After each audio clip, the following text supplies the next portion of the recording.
nibyo uyu mugoroba tariki 17 z'ukwezi kwa gatandatu umwaka w'2026 tugarutse muri studio yo kubagezaho amakuru y'ingenzi kandi yihutirwa ku mirwano irimo kuvugwa muri Kivu y'Amajyepfo. Rero bati akabi gasekwa nk'akeza, ariko kandi umugabo aguha ibyo afite ntabwo ashobora kuguha ibyo adafite. AFC M23 yashyize twirwaneho mu mirwano, yihaye ibyo yari ifite, ibyo yari ishoboye, ariko ntabwo byabujije yuko mu by'ukuri uyu mutwe uhura n'uruva gusenya ku buryo budasanzwe biturutse ku makuru turimo kwakira. Afande Rugabo Fideli wa twirwaneho yahamagawe i Kigali asobanura yuko kugeza kuri ubu ngubu nta bushobozi bafite buhagije mu guhangana n'ibitero barimo kugabwaho n'igisirikare cya leta ya Repubulika ya Demokarasi ya Kongo. Mu ijambo rimwe ni igisobanuro ku gutsindwa kw'aba bagabo. Uduce turimo Irundu, Kitavi, Madegu twose twongeye kuba uduce tw'urugamba, kubera yuko Minembwe Centre ku bubi na bwiza igisirikare cya leta ya Repubulika ya Demokarasi ya Kongo barimo kuyifuza. Kandi niwumva Minembwe Centre wumve ko turagenda aho ngaho Minembwe ku kibuga cy'indege. Kitavi aho bita Madegu naho ntago byoroshye, biravugwa neza rwose ko ahangaha hageze gutya akabera ikintu bita imirwano yo muri tuno duce, nayo yasize icyo navuga ko ari umubabaro, ishavu kuri bano barwanyi ba AFC M23 na twirwaneho. Kuri ubu umutwe wa AFC M23 wari usanzwe ukorana na twirwaneho, biravuga ko bamwe mu basirikare bafatiriwe muri bino bice birimo kubera imirwano batigeze bashobora kubatabara cyangwa se badashobora kujya gutanga ubufasha, kubera yuko FARDC ndetse coalition yose muri rusange yamaze kubazenguruka. Amakuru akaba ahamya neza ko abafatiwemo imbere indani bari kugerageza gukora ibishoboka byose kugira ngo birwaneho, ariko bikavugwa ko usibye indege zonyine arizo zishobora kuba zabaha umusada hangaha. AFC M23 mu kugerageza byibuze ngo urebe ko yatamurura abo basirikare bari bino bice, rwose rebe ko basubira inyuma, niko gufata ya mbere bajya kugaba ibitero nk'uko bigaragazwa muri kano gace ka Uvira aho bita Ruvungi. Murabizi ko iri mu maboko y'igisirikare cya leta ya Kongo. M23 rero yagiye kugaba ibitero bikomeye cyane kuri Ruvungi, ikeka ko nigaba ibitero kuri Ruvungi ingabo za leta ziraza kubona yuko ari ibitero bishobora kuba byatuma batakaza umujyi wa Uvira, bityo bakagira ubwoba bakajya guhangana muri utwo duce, bakagabanya imbaraga barimo gushyira kuri Minembwe. Ariko nyamara Minembwe ni igice igisirikare cya leta ya Kongo bamaze kwiyemeza kandi bavuga ko bafite ingabo zihagije zigomba kubafasha mu guperforminga runo rugamba. Ni mu gihe kandi kimwe mu byo ugomba kuba wamenya, tariki 30 z'uku kwezi kwa gatandatu nta gihindutse Minembwe iraba yamaze kuba yakwigarurirwa yose n'igisirikare cya leta ya Repubulika ya Demokarasi ya Kongo. Ku kabi ndetse n'akeza iraza kuba yamaze kwigarurirwa. Abakomando bo bakomeje kugenda bagaragara ndetse berekeza mu nce zigiye zitandukanye bategura ama operation agiye atandukanye, ariko kuri ubu hari bimwe mu bice byavuzwemo imirwano cyane, cyangwa se navuga yuko byagaragayemo kurasana guhambaye kuri uyu munsi. Kubera yuko ni gahunda yo kwerekeza Minembwe Centre, byanze bikunze aho bita Kitavi hagombaga kuba isibaniro rikomeye cyane, aho bita Irundu ndetse n'aho bita Madegu. Izo axe zose zabaye axe z'urugamba, zabaye axe zo guhatana, zabaye axe zo gukotana ku buryo bukomeye cyane, kubera yuko kuva mu masaha mu gitondo bino bice byari birimo byumvikanamo imirwano. Ni mu gihe igisirikare cya leta ya Kongo cyari cyamaze kwakira amakuru avuga yuko hari drone za AFC M23 zerekeje muri biriya bice kugira ngo zijye kurasa rino tsinda, ariko amakuru agahamya neza cyangwa se akemeza neza yuko batabashije mu by'ukuri kubona intsinzi muri ibyo bice. Ntabwo babashije kubona intsinzi muri ibyo bice nk'uko birimo gutangazwa. Igisirikare cya leta ya Repubulika ya Demokarasi ya Kongo bakoze uko bashoboye kose izo drone zishyirwa hasi, ndetse mu rugamba rukomeje kujya mbere hari bimwe mu bikoresho birimo gufatirwa ku mirongo y'imbere ku rugamba. Bivuga ngo twirwaneho n'abarwanyi ba M23 barimo gukora muri bino bice, nyuma yo kubona yuko nyuma yo kureba bakabona yuko urugamba barimo kurwana n'ibice barimo badashobora gutsinda, hari hamwe barimo barasubira inyuma akabono b'amaguru, ndetse bimwe mu bikoresho bakabisiga harimo nk'intwaro ziremereye, kubera ko babona yuko badashobora kuzirukankana ngo bazihungane, bagahitamo gusiga ibyo bikoresho nk'uko byagiye bigaragazwa. Ngira ngo video nayifata noneho nkayishyira muri groupe yacu ya WhatsApp ya Songa Mbere, hanyuma link nkayishyira hano munsi ho gato ukaza kwirebera ibyo gusiga ibikoresho ku barwanyi ba AFC M23. Uduce turi speciale navuga ko twaberemo imirwano nk'uko biri guhamywa neza, nakubwiye ni dutatu, ni Kitavi, ni Irundu ndetse n'Amadegu. Menya ko ahangaha uyu munsi ni bya bindi bavuga bati ni hamwe umwana arira nyina niyumve. Nkeka ko umuturage arimo hano yijishuye rwose, arirukanka cyane kuko umuriro w'intwaro wakomeje kugenda wumvikana ku buryo budasanzwe.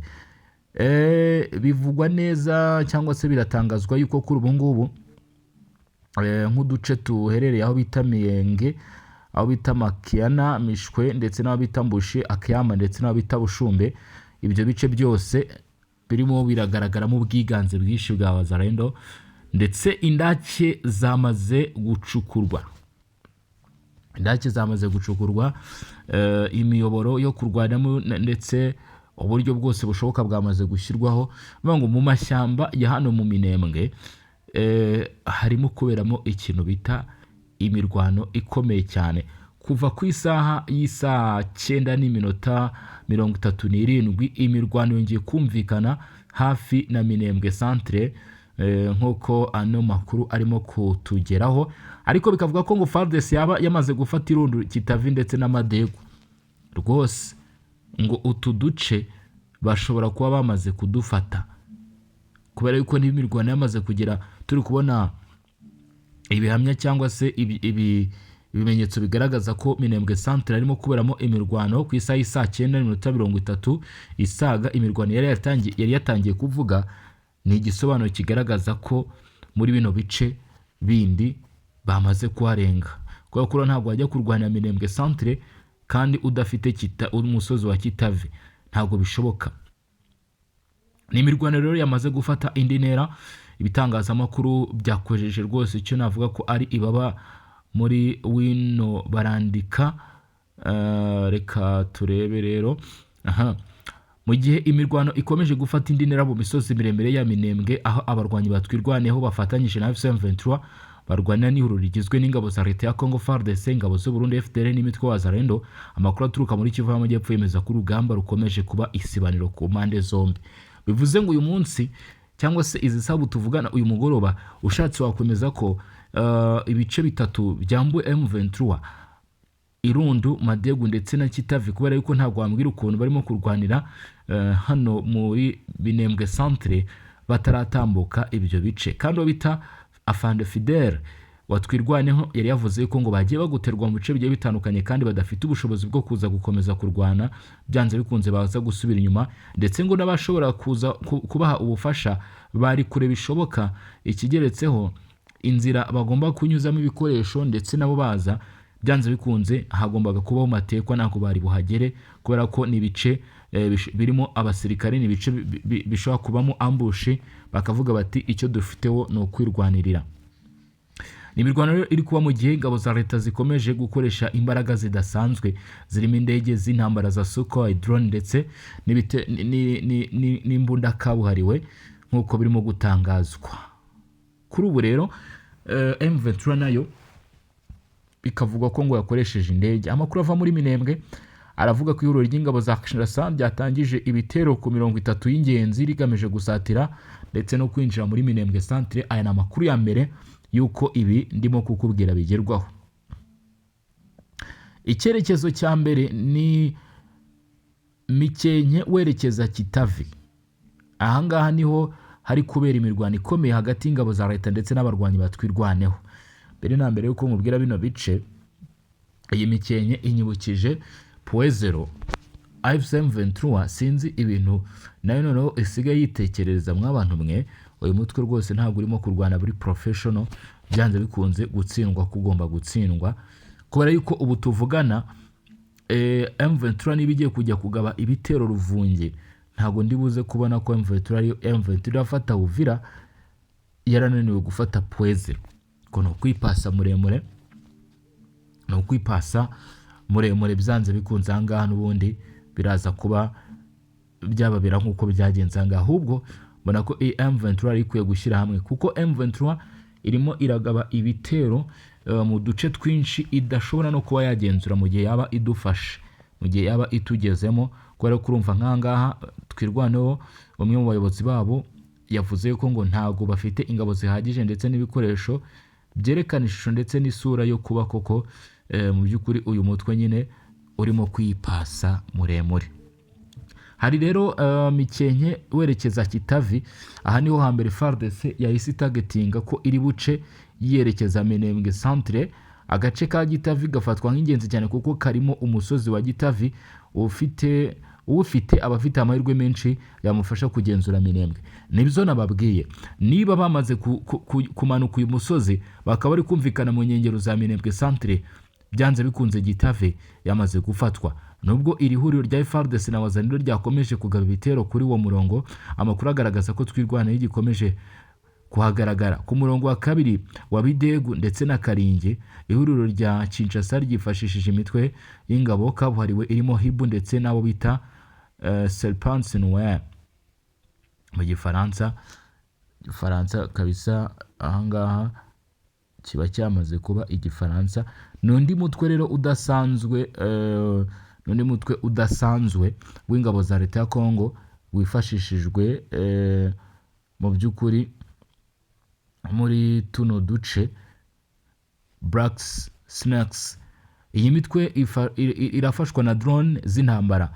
Kuri murongo w'urugamba niho hagaragaye intambwe no yatewe n'ingabo za leta, kuko kare rwose kare Ruhinamavi yari yamaze kuba yakurwamo barimo kwerekeza Irundu.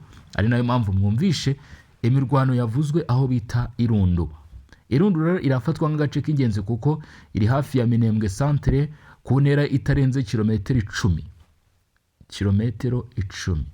Ku murongo wa gatatu ni Gakenke. Ibikorwa bya gisirikare bivugwa ko biyobowe cyane n'ingabo z'u Burundi zifatanyije na Wazalendo. Intego yabo ngo ni ugusatira Minembwe banyuze mu musozi wa Sinai aho bita Rwiko, ndetse ahavugwa ko hagenzurwa na M23 ndetse na twirwaneho bafatanyije. Ahangaha rero herekeje aho bita FDNB, herekeza FDL.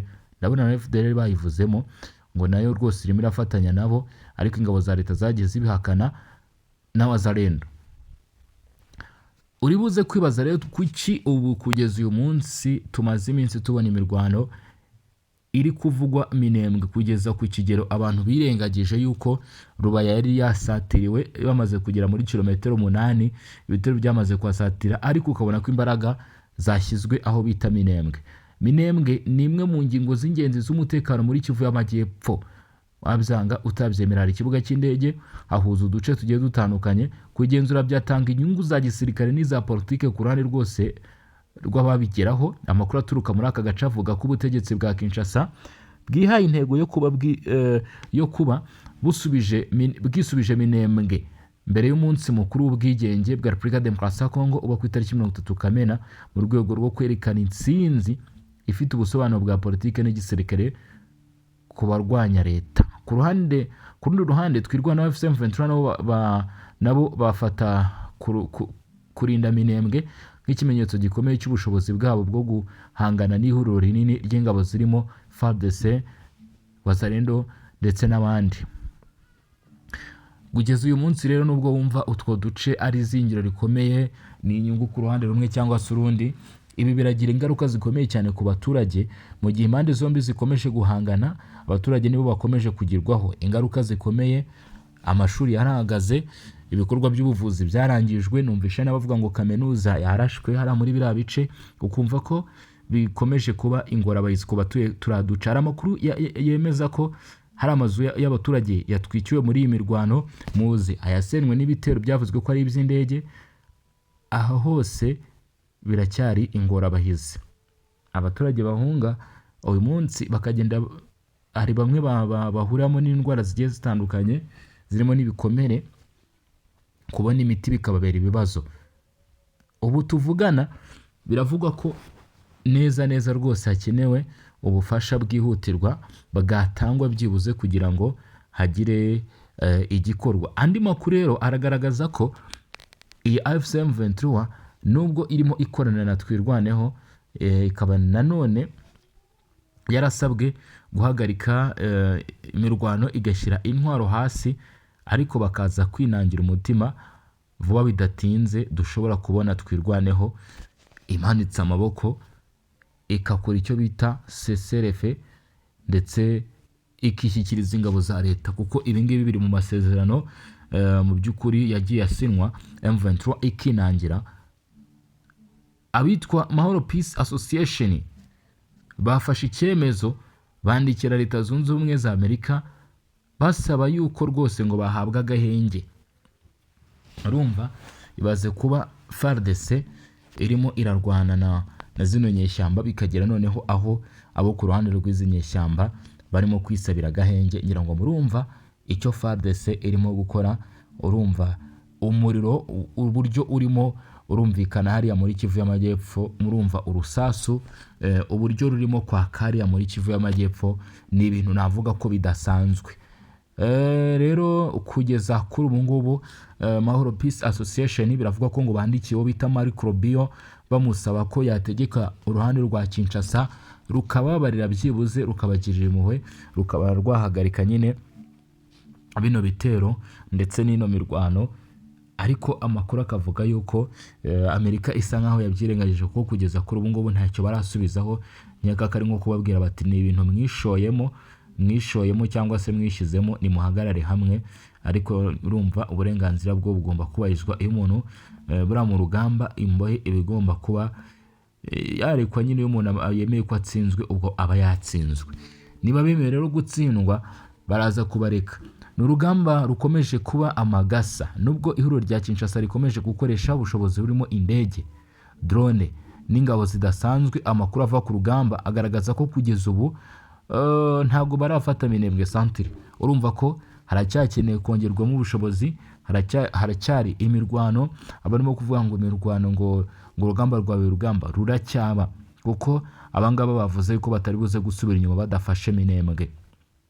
Niba bavuze gutyo, bamaze gutangaza amagambo nk'ayo ngayo, nkeka ko ubwo ngubwo hagomba gutangira kuba kwitegura ko nyine vuba bidatinze imirwano iraza kubikomeje.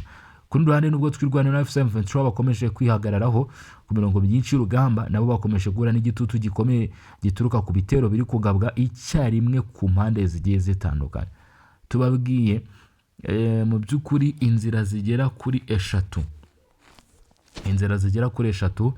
zaciwemo, cyangwa se FARDC yoherejemo abasirikare hamwe, yohereza Hibu Special Force bari kumwe nabo bita mu by'ukuri Black Snake, bohereza ahandi FDNB iri kumwe na Wazalendo, ndetse ahandi haca nyine abasirikare nanone bandi badasanzwe.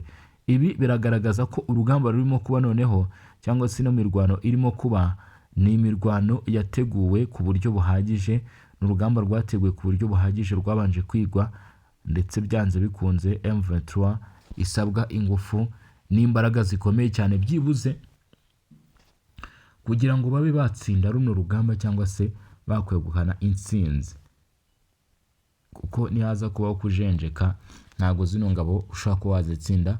Ndetse ibintu barimo kwigira ngo byo kujya ngo gufata ngo za Uvira, ntago bishobora kuba byakunda. Jewe ndimo ndabibabwira mw'abantu kubera yuko kereka habayeho kwirara cyangwa se habayeho kugambanirwa kw'ingabo za leta, naho ubundi intsinzi iminembwe yo mutangire muyibare, kuko mu masaha ari imbere rwose, mu masaha ari imbere ni kimwe mu bintu tuza kuba turimo kuvuga hano, byanze bikunze kabisa, byanze bikunze ni kimwe mu bintu turaza kuba turimo kuvuga, turimo gutangaza, kuko nyine biraba byabayeho, ariko bigasaba ko FARDC itaza kuzana bya bintu byayo byo kubona igiye kugera ku ntego, yarangiza ikavuga iti ni repris stratégique. Ikintu bita repris stratégique n'icyongera gukorwa, ndako murabizi ko n'ubundi bijyana n'ubugambanyi. Ubwo mu by'ukuri ukizana wese ntabwo mu by'ukuri arabashaka intsinzi, cyangwa se iyi minembwe ntabwo ishobora gufatwa hakirimo ibintu bya repris stratégique. Birasaba urugamba kuko nk'uko bikomeje kugenda. Minembwe, Rubaya ndetse na Fizi, abaturage barasaba ko umutekano wagaruka ndetse n'ubuyobozi bwa leta. Abaturage bo mu bice bya Minembwe, Rubaya ndetse na Fizi mu burasirazuba bwa Kongo ngo bakomeje gutanga impuruza ku bibazo by'umutekano n'ubuzima bikomeje kubugariza. Bamwe mu baturage ngo bakavuga ko muri utu duce hamaze imyaka myinshi hagaragara intege nke z'ubuyobozi bwa leta, ibintu bavuga ko byatumye imitwe itwaje intwaro ibona uburyo bwo gukomeza kuhakorera ibikorwa byayo.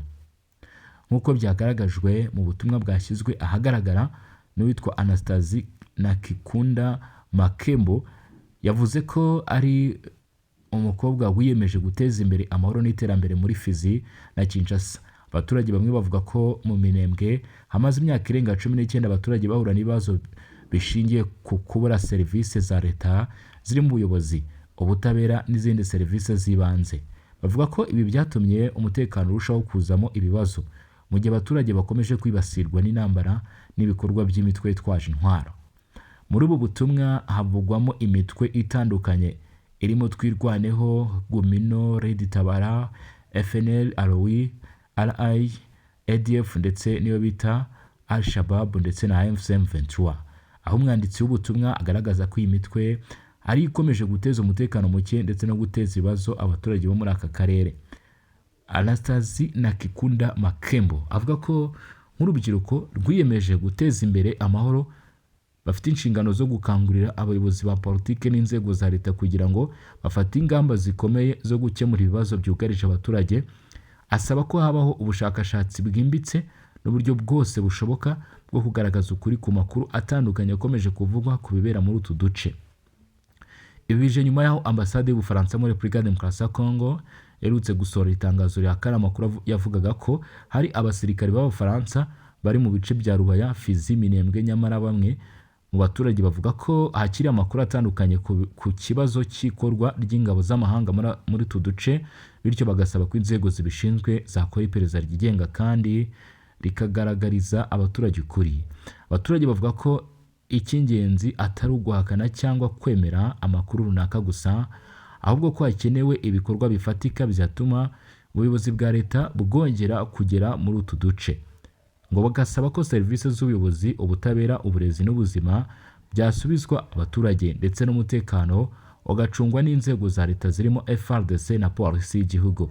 Bamwe mu batuye muri utu duce kandi bagaragaza impungenge ku birebana n'ikoreshwa ry'umutungo kamere mu buryo bunyuranyije n'amategeko, aho bavuga ko umutekano muke watumye hari ibikorwa byinshi by'ubucukuzi n'ubucuruzi bikorwa mu kajagari, bityo bagasaba leta ko yafata ingamba zo kurinda umutungo w'igihugu no kubyaza umusaruro. Uyu asoza asaba ko habaho kugarura amahoro arambye, ukuri n'ubutabera muri Minembwe, Rubaya ndetse na Fizi. Akemeza ko abaturage bo muri utu duce bamaze imyaka myinshi bategereje ko leta ibageraho byuzuye, kandi ko kugarura ubuyobozi bwayo ari ubwo buryo bwonyine bushobora gutuma bongera kugira icyizere cy'ejo hazaza.